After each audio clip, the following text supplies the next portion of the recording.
Assalamualaikum students. Today is 21st April and time is 1 o'clock and we are going to discuss about predicate logic. So predicate logic हमने previous lecture में discuss किया था. आज हम जो है इसको थोड़ा सा review करके wind up करते हैं. So predicate logic में आपने देखा कि हमने दो quantifiers use किए थे.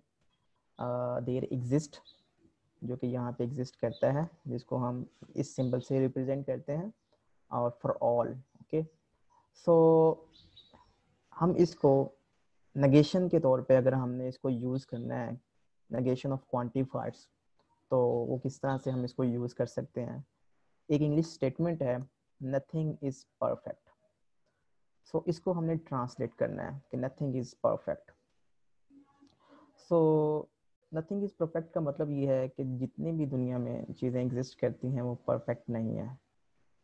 ओके, तो इसको आप किस तरह से ट्रांसलेट करोगे?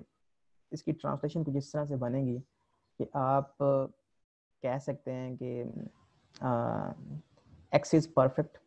परफेक्ट को आप जो है वो एक प्रेडिकेट बनाएं, तो वो प्रेडिकेट जो है वो परफेक्ट के नाम से बनाएंगे और इसमें आप X as a variable pass कर रहे हैं, तो इसका मतलब होगा कि X is perfect. Okay, so nothing का मतलब ये है कि कोई भी चीज़ एग्जिस्ट नहीं करती. There is nothing, there is not a single instance of X जो कि परफेक्ट है. तो इसको हम कहेंगे नॉट नथिंग एग्जिस्ट मीन्स के कोई भी आपका जो एक्स है वो एग्जिस्ट नहीं करता ऐसा.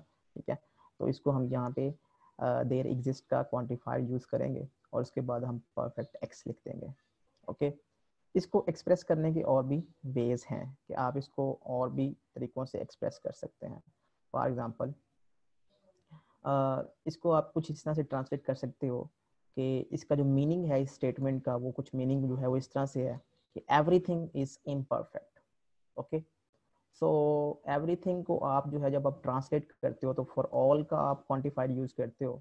ओके, और इम्परफेक्ट का मतलब ये है कि आपके पास परफेक्ट का फंक्शन है, परफेक्ट का प्रेडिकेट है आपके पास, तो उसके साथ आप नॉट सिंबल लगा दो तो इट बिकम्स इम्परफेक्ट. ओके, तो फॉर ऑल एक्स जो जो वैल्यू है प्रेडिकेट की, वो ओवरऑल वैल्यू जो है वो हमेशा फॉल्स आएगी. तो इसका मतलब ये है कि एवरीथिंग इज इम्परफेक्ट. ओके, सो यहाँ से हम एक रूल जो है वो कंक्लूड कर सकते हैं कि this thing is actually equal to this thing.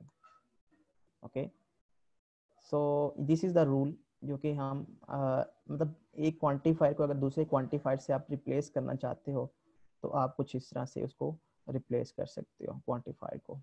Okay, means इसकी जगह पे आप ये क्वांटिफायर कुछ इस तरह से आप यूज़ कर सकते हो. ओके, सो तो ये क्वांटिफायर्स और प्रेडिकेट लॉजिक जो है वो यहाँ पे एंड होती है. ठीक है, इसकी एक और सिंपल सी एग्जांपल लेते हैं और फिर हम इसको वाइंड अप करते हैं. उसके बाद हम रूल्स ऑफ इन्फ्रेंस की बात करेंगे कि आपके पास डिफरेंट एक्सियम्स हैं, ठीक है, और स्टेटमेंट्स हैं, और उन स्टेटमेंट्स की बेस पे आपने कोई और चीज़ डिडक्ट करनी है, डिड्यूस करनी है, कंक्लूड करनी है. तो वो यूजिंग रूल्स ऑफ इन्फ्रेंस हम वो चीज़ जो है वो न्यू थिंग जो है वो डिड्यूस कर रहे होंगे, इंक्लूड कर रहे होंगे. तो वो देखेंगे कि किस तरह से. That is very exciting topic कि आप किस तरह से प्रीवियस स्टेटमेंट्स को यूज़ करते हुए न्यू स्टेटमेंट को डिड्यूस करेंगे.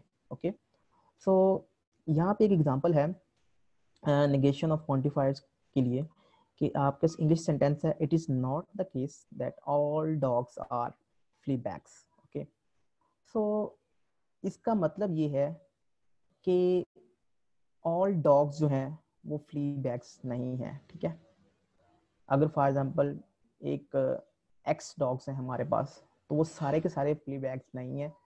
हो सकता है उनमें से एक दो या कुछ जो हैं 50% वो उनमें से जो फ्ली बैग्स, लेकिन सारे नहीं हैं. ओके, तो इसको हम कुछ इस तरह से रिप्रेजेंट करेंगे कि if X is a dog. Okay, तो ये डॉग के लिए प्रेडिकेट हमने मेंशन किया हुआ यहाँ पे. ओके, तो इसका मतलब ये है कि एक्स इज डॉग और इसका मतलब है कि X is flea bag. Okay, so ये हमने कुछ इस तरह से इसके साथ रिलेशनशिप बनाया है। ये आप एंड के साथ भी रिलेशनशिप बना सकते हो ये स्टेटमेंट को कन्वर्ट करते हुए, और आप इसको इम्प्लीकेशन ऑपरेटर से भी बना सकते हो। तो इट्स अप टू यू कि आप जो है एंड ऑपरेटर यूज करना चाहते हैं या इम्प्लीकेशन ऑपरेटर जो है वो यूज करना चाहते हैं। So if X is dog then X is flea bag. Okay, तो ये एक स्टेटमेंट हमने बनाई है। ओके, सो क्या ये स्टेटमेंट जो है वो सबके लिए ट्रू है? नो। ओके, क्योंकि वो कह रहा है कि it is not the case all dogs are flea bags. तो हम यहाँ पे लिख देंगे not all X, not for all X, if X is dog then they are flea bags. Okay, आपको आई होप क्या अंडरस्टैंडिंग होगी। हमने सबसे पहले प्रेडिकेट बनाया एक्स इज डॉग, और फिर हमने प्रेडिकेट बनाया एक्स इज फ्ली बैग, और फिर हमने इनका रिलेशनशिप डिफाइन किया कि if X is dog then X is flea bag. तो हमने ये जो है एक रिलेशनशिप बिल्ड कर दिया। फिर हमने ये स्टेटमेंट से हमने ये कहा कि ये इसमें सारे के सारे डॉग्स जो हैं वो फ्ली बैग नहीं है, तो हम उसको कहेंगे not for all, not for all X, not for all x, ये कंडीशन जो है वो ट्रू नहीं है। ओके, सो इसको आप और भी डिफरेंट वेज से रिप्रेजेंट कर सकते हैं। मैंने आपको कहा था कि आप इसको एंड ऑपरेटर से रिप्रेजेंट कर सकते हैं। तो यहाँ पे उसने एंड ऑपरेटर जो है वो यूज किया हुआ है, जहाँ पे आपको नजर आ रहा है। इसको आप, इसका मीनिंग जो अगर आप इसको एक्सप्रेस करें किसी और तरीके से तो कुछ इस तरह से रिप्रेजेंट कर सकते हैं, there is a dog that is not a flea bag. इसी को हमने रिप्रेजेंट किया है किसी और फॉर्म में, जो मैंने आपको पहले बताया था कि इसका मतलब इस स्टेटमेंट का ये है कि सारे के सारे डॉग्स जो हैं वो फ्ली बैग्स नहीं है, कुछ ऐसे एग्जिस्ट करते होंगे जो कि फ्ली बैग नहीं है। Okay, so there exist a dog that is not flea bag. तो इसको आप कुछ इस तरह से रिप्रेजेंट कर सकते हो, there exist some X which is dog, okay, and they are not flea bags. Okay, तो इस तरह से आप इसको, इसी स्टेटमेंट को आप इस तरह से भी रिप्रेजेंट कर सकते हो यूजिंग एंड ऑपरेटर। ओके, लेकिन आप देख सकते हो कि इसमें हमारे पास जो एग्जिस्टेंशियल क्वांटिफायर हमने यूज किया है, और इसमें हमने फॉर ऑल क्वांटिफायर यूज किया है। ओके, तो ये वाइस वर्सा जो है दोनों यूज हो सकते हैं, क्योंकि हमने यहाँ पे देखा था फर्स्ट स्टेटमेंट में कि आप इसको वाइस वर्सा यूज कर सकते हैं, क्योंकि ये स्टेटमेंट जो है ये इक्वल है इस स्टेटमेंट के। ओके, सो ये देयर एग्जिस्ट और फॉर ऑल क्वांटिफायर्स जो हैं ये दोनों कन्वर्सली यूज हो सकते हैं, लेकिन नॉट ऑपरेटर के साथ, नेगेशन के साथ। Okay, so let's move on. ये थी, यहाँ तक की बात थी क्वांटिफायर्स की। तो क्वांटिफायर्स में वो कहता है कि अगर आप नेगेशन यूज कर रहे हैं तो ये स्टेटमेंट जो है ये इसके इक्वल है, और ये स्टेटमेंट जो है ये इसके इक्वल है, बिकॉज जब आप नॉट अप्लाई करेंगे तो देयर एग्जिस्ट जो है वो फॉर ऑल बन जाएगा। ओके, और ये जो नॉट है ये आप क्वांटिफाई के साथ भी लगाएंगे, तो यहाँ पे नॉट जो है वो क्वांटिफाई के साथ भी लगाएंगे। ठीक है, अगर आप इस स्टेटमेंट की बात करें तो इसमें जब नॉट फॉर ऑल के साथ लगाएंगे तो वो देयर एग्जिस्ट बन जाएगा, और उसके बाद नॉट जो है वो क्वांटिफाई के साथ भी आएगा, तो क्वांटिफाई प्रेडिकेट के साथ भी आएगा, तो प्रेडिकेट के साथ भी आप नॉट का सिंबल लगाएंगे। तो दिस, जब आप इस स्टेटमेंट का मतलब जो होगा वो इस स्टेटमेंट का मतलब भी वही होगा। रीडिंग में थोड़ा सा डिफरेंस आएगा, ठीक है, लेकिन दोनों का मीनिंग जो है वो सेम होगा। आप इस तरह की एग्जांपल्स जो है वो खुद से मैंने होमवर्क अपलोड किया हुआ है, तो आपको ऑब्वियसली वहाँ से बेटर इसकी प्रेपरेशन करने का मौका मिलेगा। ठीक है, ये वो चीज़ है जिसकी मैं बात कर रहा था कि हम कुछ फॉर्मल और इनफॉर्मल प्रूफ्स की बात करेंगे based on some previous conditions, based on some previous proofs and theorems, जो कि हम कोई और चीज़ जो है वो ड्राइव करेंगे। That is a very important part of discrete mathematics. इसमें ये होगा कि हमारे पास कुछ प्रूफ्स होंगे या सपोर्टिंग आर्गुमेंट्स होंगे। ओके, उनसे हमने उन सपोर्टिंग आर्गुमेंट्स को यूज करते हुए हमने एक नई स्टेटमेंट जो है वो ड्राइव करनी है। ठीक है, बेस्ड ऑन सम फैक्ट्स जो कि प्रीवियस हमें पता है नॉन फैक्ट्स, उनकी बेस पे हमने नई जो है वो कोई आर्गुमेंट जो है वो कंस्ट्रक्ट करना है, डिड्यूस करना है, कंक्लूड करना है, ये हमारा ऑब्जेक्टिव है। ओके, फॉर एग्जांपल इसका ऑब्जेक्टिव हमारे पास क्या है, हमारे पास बहुत से प्रीमिसेस हैं, P1 है, P2 है, P3 है, P4 है, Pn है, वो सारे के सारे ट्रू होंगे तो हम किसी कंक्लूजन के ऊपर पहुंच जाएंगे। तो ये बेसिकली वो कंक्लूजन है जिसको हम डिड्यूस करना चाहते हैं। तो हमें प्रीमिसेस भी गिवन होंगे और हमें कंक्लूजन भी गिवन होगा। हमने वो पाथ बताना है कि कैसे कैसे हम प्रीमिसेस से कंक्लूजन की तरफ पहुंचे। प्रीमिसेस होते क्या हैं? Premises are basically actual facts, they are proofs जो कि ऑलरेडी, दे आर स्टेटमेंट्स जो कि ऑलरेडी प्रूव्ड होती हैं, ये प्रूव स्टेटमेंट्स होती हैं, उसको हम प्रीमिसेस कहते हैं। ओके, आगे जाके हम एक एक्सियम का वर्ड भी यूज करेंगे, प्रीमिसेस की जगह पे आप एक्सियम का वर्ड भी यूज कर सकते हैं, लेकिन एक्सियम्स जो है वो उसको प्रूफ नहीं किया जा सकता, ठीक है, they are only based on some philosophical statements. So axioms और प्रीमिसेस जो है इनकी बेस पे ये ऐसी स्टेटमेंट्स होंगी जो कि हमें हेल्प आउट करेंगी कंक्लूजन ड्रॉ करने में। ओके, यहाँ हम उसने एक एग्जांपल दिया है फॉर्मेट्स लिटिल थ्योरम की। ये एक थ्योरम है, वो थ्योरम क्या कहता है कि that is very important theorem, कि अगर आपके पास p एक प्राइम नंबर है and a is an integer not divisible by p, okay, so then this statement is true, means कहता है कंडीशंस आपकी ये हैं, प्रीमिसेस आपकी ये हैं, एक्सियम्स आपके ये हैं कि अगर p जो है वो प्राइम नंबर है और a जो है वो इंटीजर है जो कि p से डिवाइड नहीं हो रहा, ऐसा इंटीजर आपने लेना है, तो फिर a की पावर p माइनस 1 लेंगे और उसको p से डिवाइड करेंगे तो उसका रिमाइंडर जो है वो 1 आएगा। इसको बेटर अंडरस्टैंड करने के लिए मैं व्हाइट बोर्ड यूज करता हूँ। Let's share my white board with you.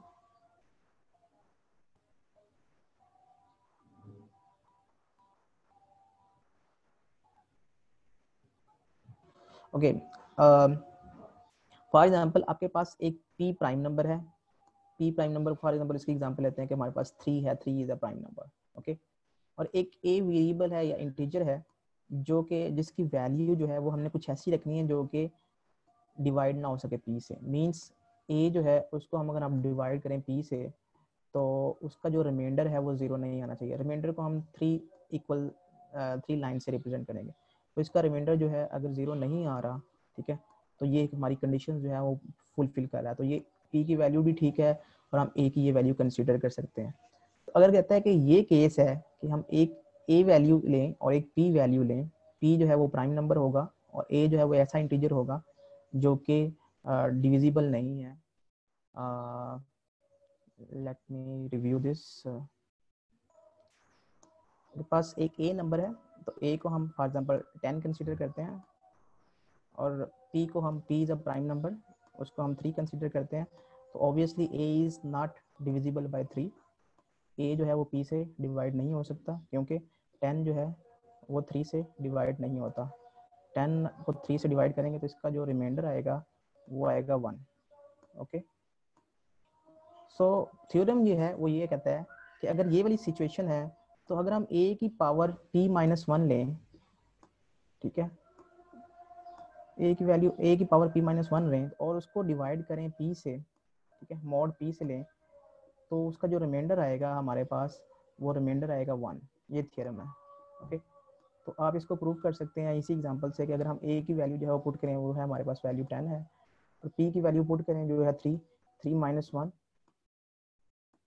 3 minus 1 divided by p means की 3, तो ये किसके इक्वल होगी? ये बेसिकली इक्वल होगी 10 raise to power 2 divided by 3।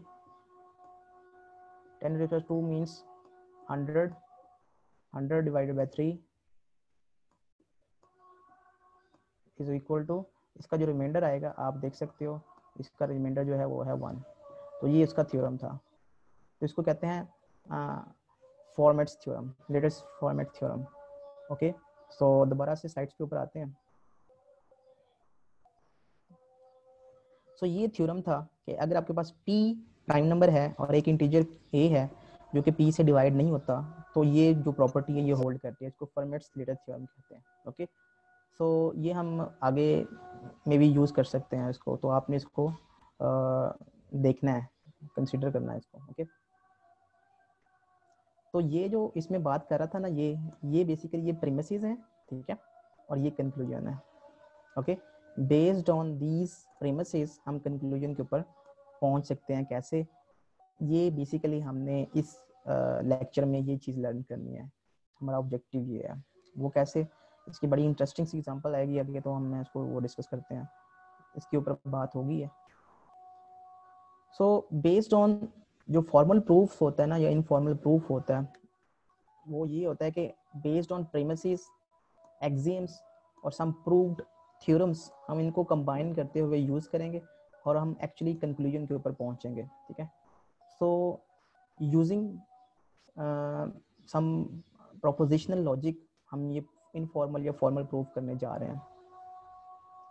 Prepositional logic का वर्ड मैंने इस वजह से यूज़ किया कि ये जो एक्सियम्स हैं और जो प्रीमिसेस हैं उनकी वैल्यूज़ जो हैं वो हम ट्रू या फॉल्स लेंगे। ओके, सो इसकी एक सिंपल सी वो एग्जांपल देता है यूजिंग लॉजिकल इक्विवेलेंस रूल्स। हमने ये शो करने हैं कि P and Q implies P is a tautology. ठीक है, सो ये किस तरह से हमने प्रूव करना है?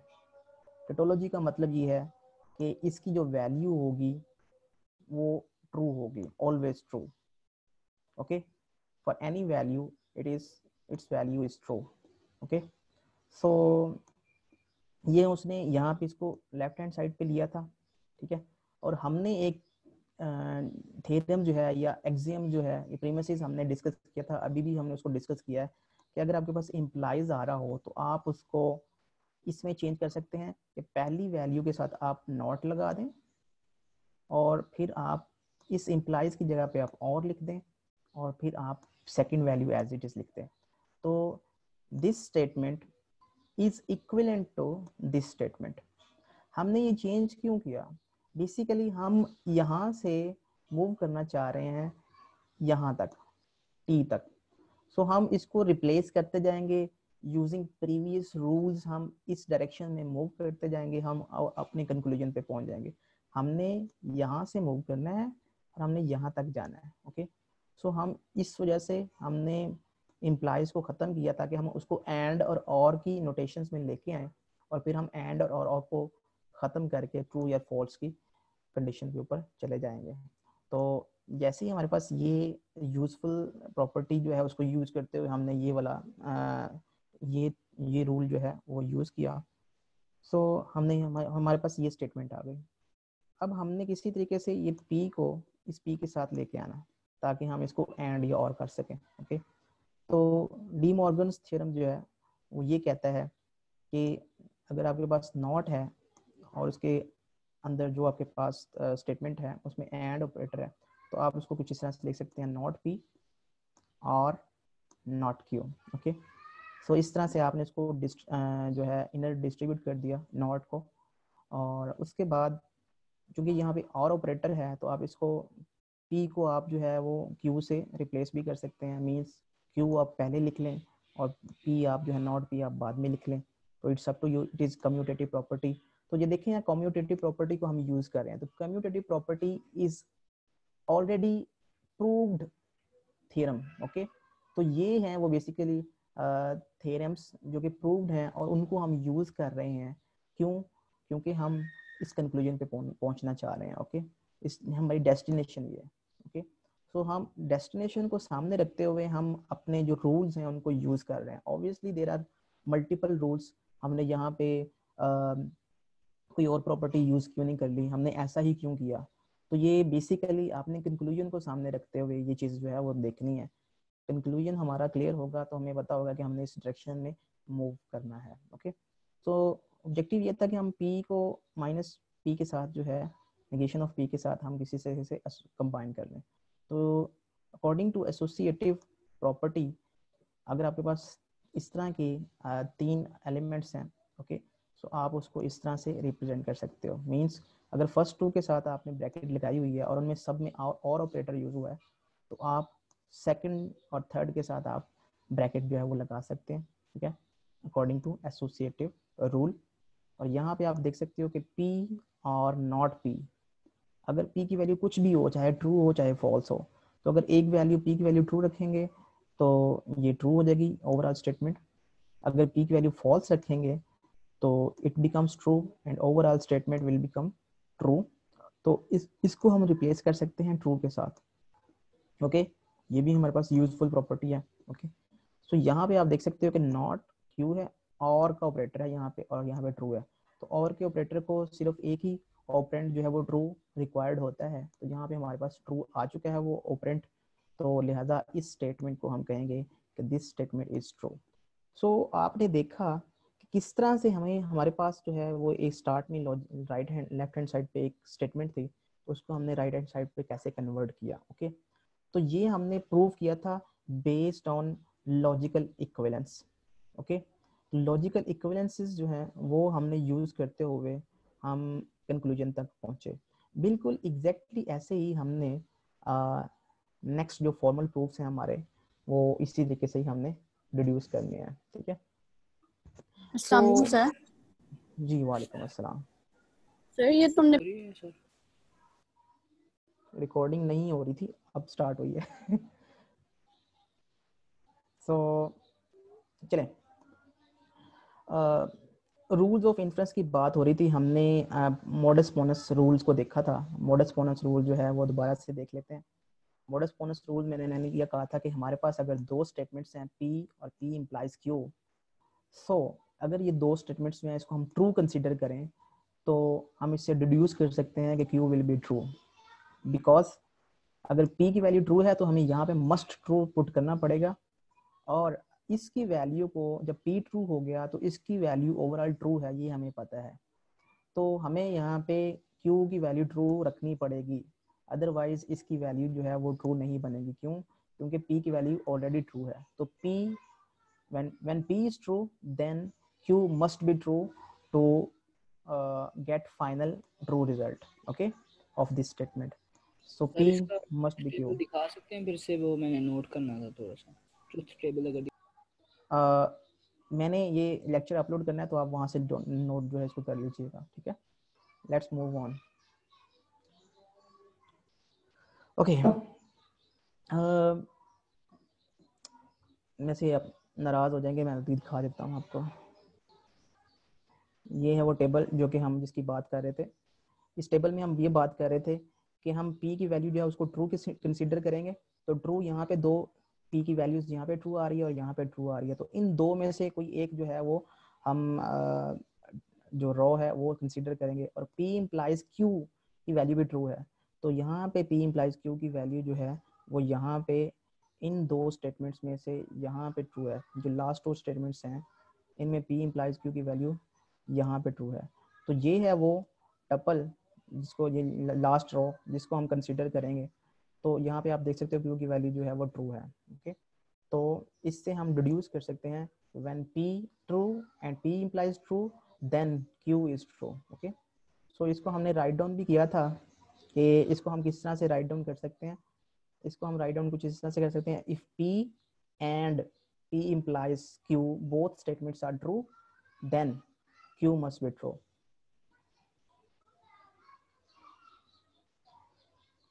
ओके, रूल्स ऑफ इन्फ्रेंस, इसमें हम एक और रूल जो है वो डिस्कस करने जा रहे हैं। एक तो हमने मोडस पोनस जो है रूल जो है डिस्कस किया। मोडस पोनस रूल जो है वो बड़ा इंपॉर्टेंट है, उसको आपने नहीं भूलना। कहता है कि if P is true then P और Q is true, ये एक स्टेटमेंट है हमारे पास। ठीक है, सो इसको हम कुछ इस तरह से रिप्रेजेंट कर सकते हैं।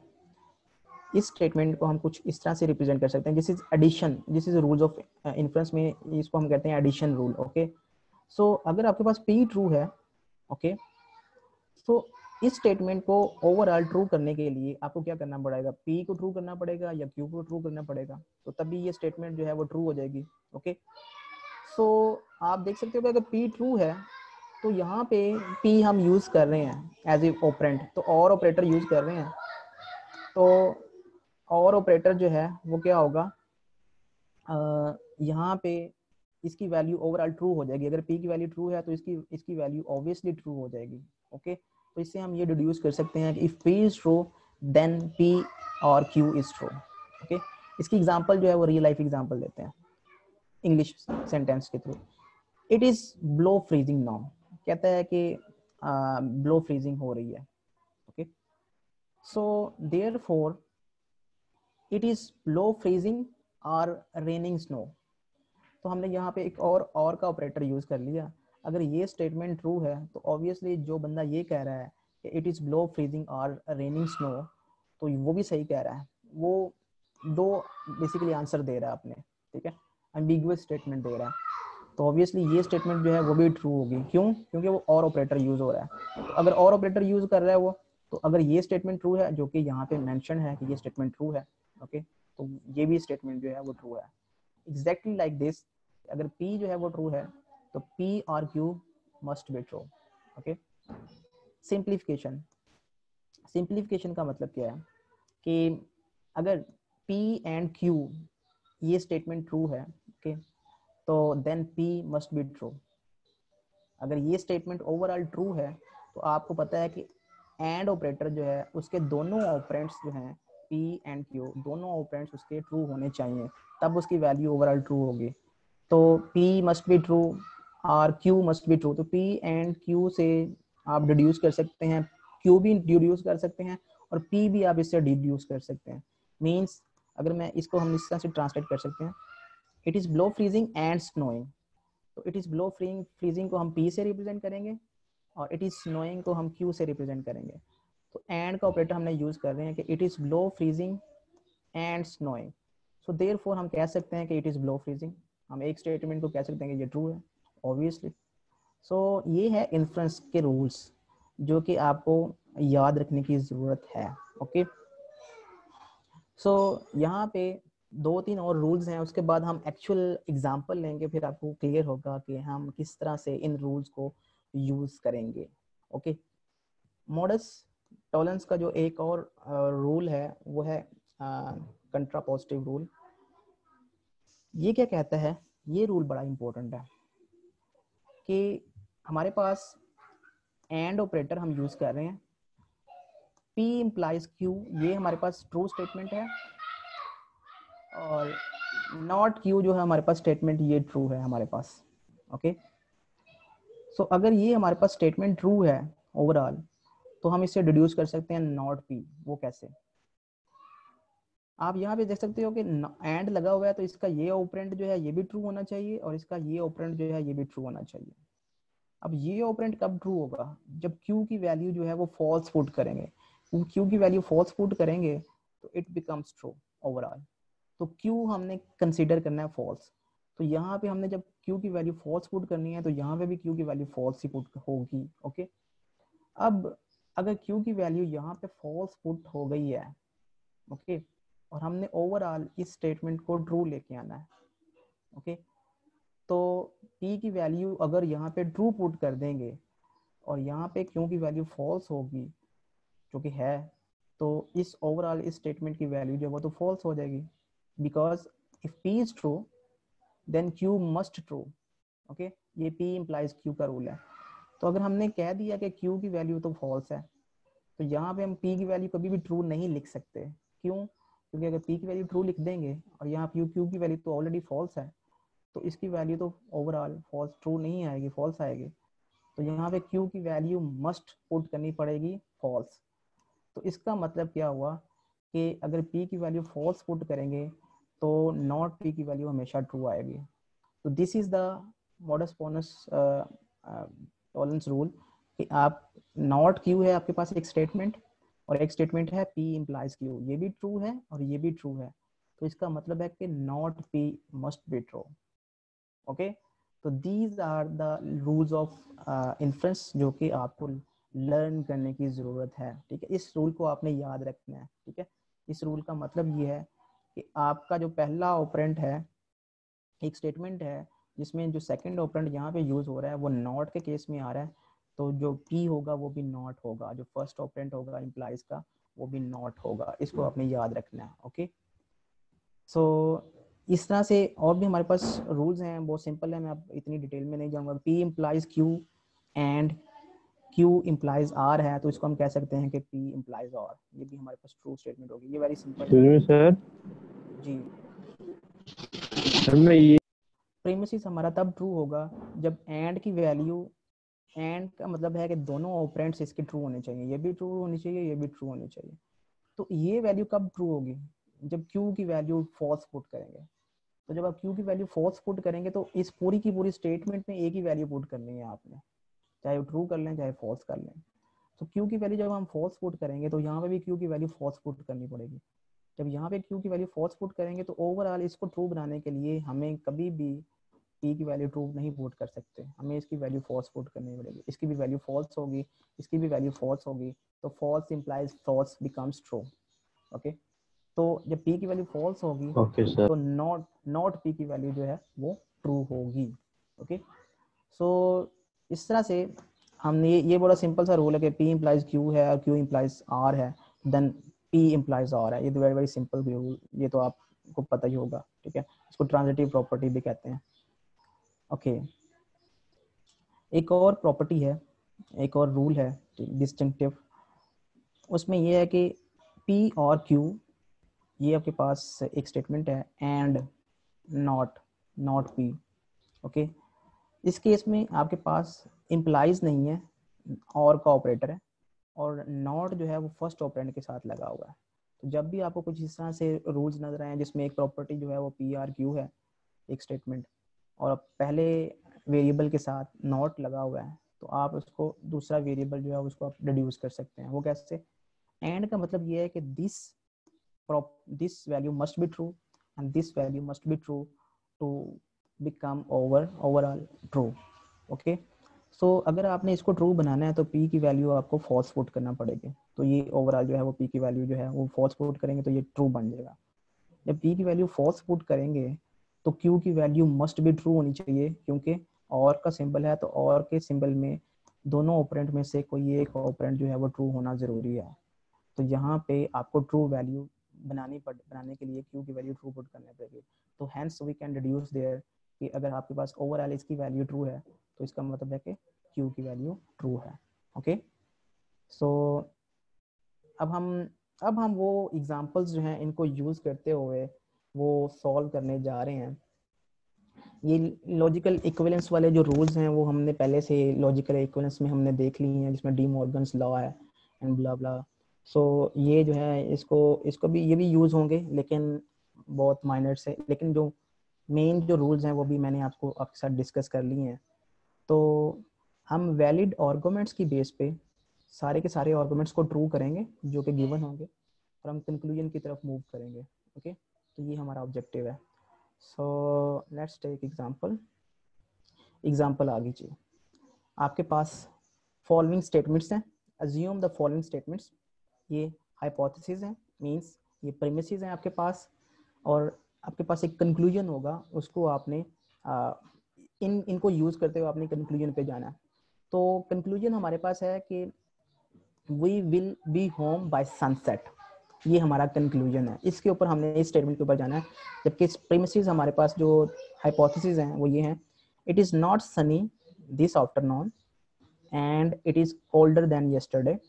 कहता है कि this is not sunny this afternoon, आज की जो आफ्टरनून है वो सनी नहीं है और बल्कि कोल्डर है प्रीवियस डे से।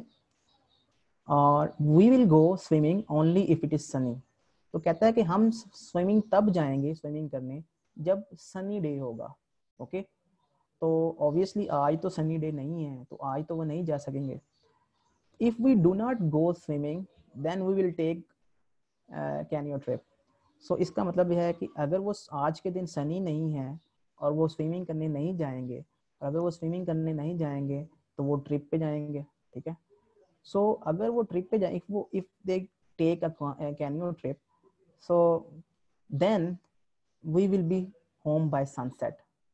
तो अगर वो ट्रिप पे जाएंगे तो वो they will be home by sunset. तो मैंने प्रूव कर दिया यहाँ पे कि आपने स्टेटमेंट्स यहाँ पे ऐसे, इन स्टेटमेंट्स को आपने प्रोपोजिशनल लॉजिक से आपने इसको रिप्रेजेंट करना है और उनके ऊपर आपने इन्फ्रेंस के रूल्स अप्लाई करने हैं और आपने यहाँ तक पहुँचना है। अभी तो मैंने ओरली आपको ये बता दिया कि आज चूँकि सनी नहीं है तो वो हम स्विमिंग के लिए नहीं जाएंगे, और जब हम स्विमिंग के लिए नहीं जाएंगे तो हम ट्रिप पे जाएंगे, और अगर हम ट्रिप पे जाएंगे तो हम घर वापस आएंगे बाय सनसेट। ठीक है, सो यही हमारा कंक्लूजन था। तो वाकई अगर हम इस इन सब को मर्ज कर दें तो हम कंक्लूजन तक पहुंच जाते हैं। ओके, तो हम इसको अब देखते हैं किस तरह से हम इसको ट्रांसलेट करके प्रोपोजिशनल लॉजिक के थ्रू और रूल्स ऑफ इन्फ्रेंस को यूज़ करते हुए हम इनको कंक्लूजन तक पहुंच सकते हैं। अब आपने करना क्या है, आपने हर स्टेटमेंट को लेना है, उसको ट्रांसलेट करना है प्रोपोजिशन से। Means it is not sunny, ठीक है, इसको आपने रिप्रेजेंट कर दिया P predicate, P propositional variable से। It is colder than yesterday, इसको आपने क्यू से रिप्रेजेंट कर दिया। वी विल गो स्विमिंग, इसको आपने आर से रिप्रेजेंट कर दिया। इट इज़ सनी, इसको आपने जो है वो किसी और वेरिएबल से रिप्रेजेंट कर दिया। यहाँ पे हाँ पी, ये बेसिकली ये पी से आपने इसको ऑलरेडी रिप्रेजेंट कर दिया हुआ है। ठीक है, इट इज़ सनी, इसको इट इज़ सनी को आपने बेसिकली पी से ऑलरेडी रिप्रेजेंट कर दिया हुआ है, तो इसको दोबारा रिप्रेजेंट करने की जरूरत नहीं है।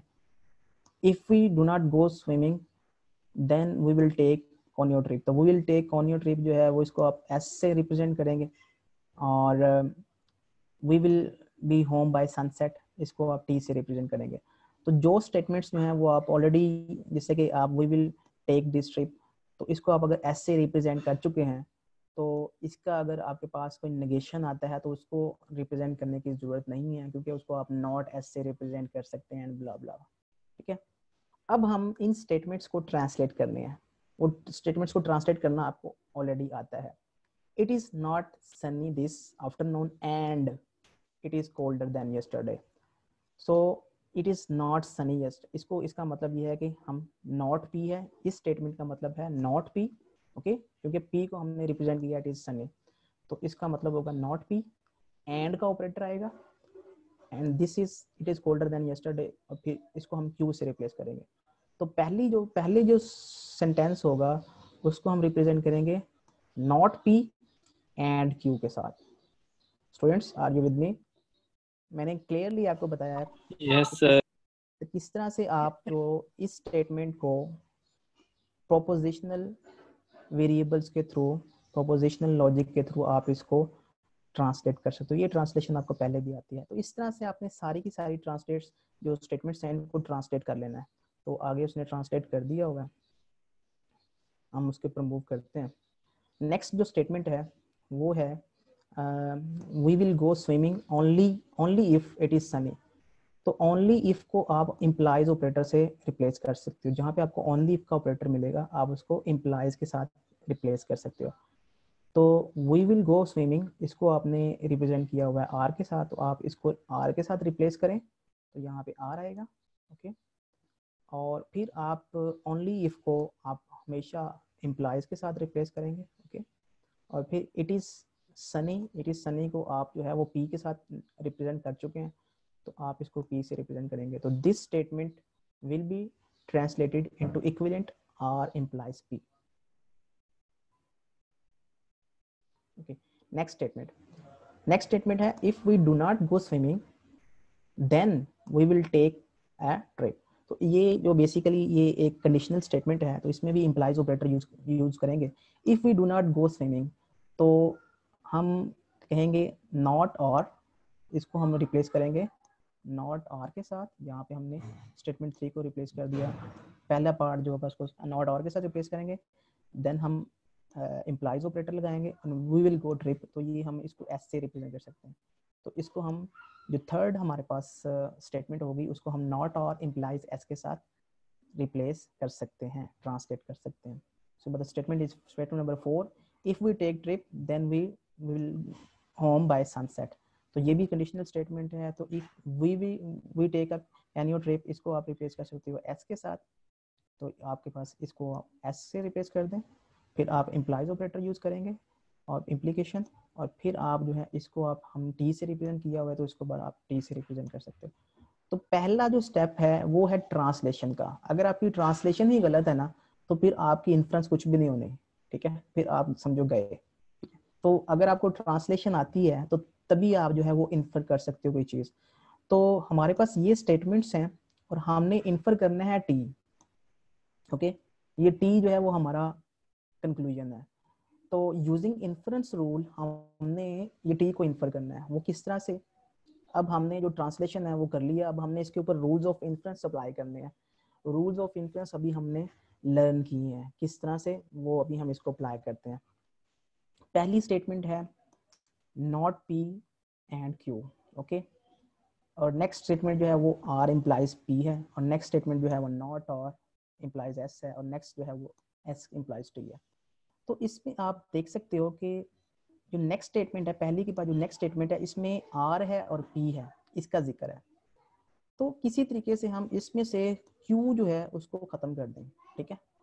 तो वो जो नेक्स्ट इस स्टेटमेंट से हम बेसिकली पी ड्राइव कर लें, और पी से फिर हम ये हमारे पास एक इसको यूज करते हुए और पी को यूज करते हुए हम आर ड्राइव कर लें, और आर को आर और एस इसमें यूज हो रहा है, तो आर और एस को यूज करते हुए हम किसी तरीके से टी को डिड्यूस कर लें। तो ये ऑब्जेक्टिव है स्टूडेंट्स। लिंक बनाना बड़ा इंपॉर्टेंट है।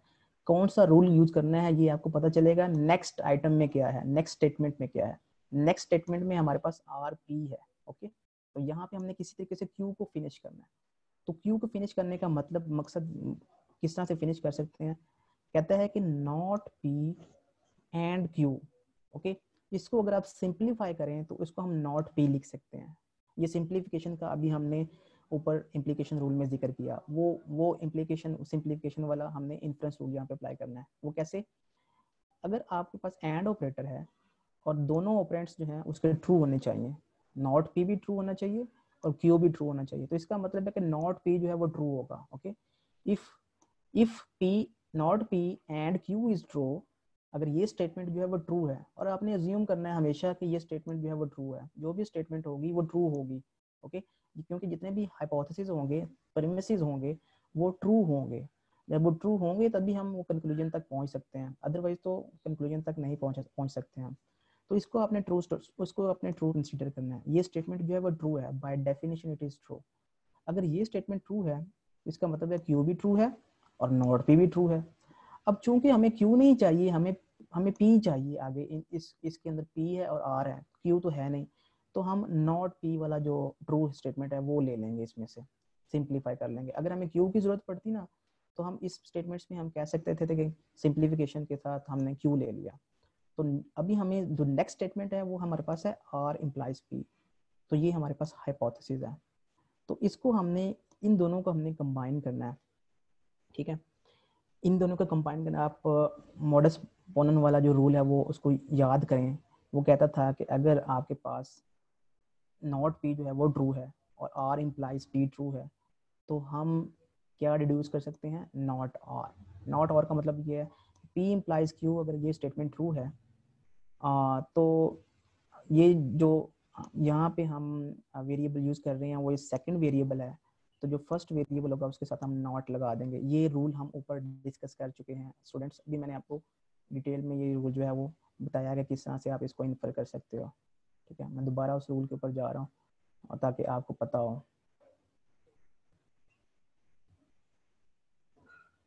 ये देखें स्टूडेंट्स, ये देखें नॉट क्यू और पी इम्प्लाइज क्यू है, नॉट क्यू भी ट्रू है और पी इम्प्लाइज क्यू भी ट्रू है, then not P must be true. यही वाला रूल मैंने यहाँ पे यूज किया है, ठीक है। सो ये रूल को अप्लाई करते हुए हमने ये इन्फर कर लिया,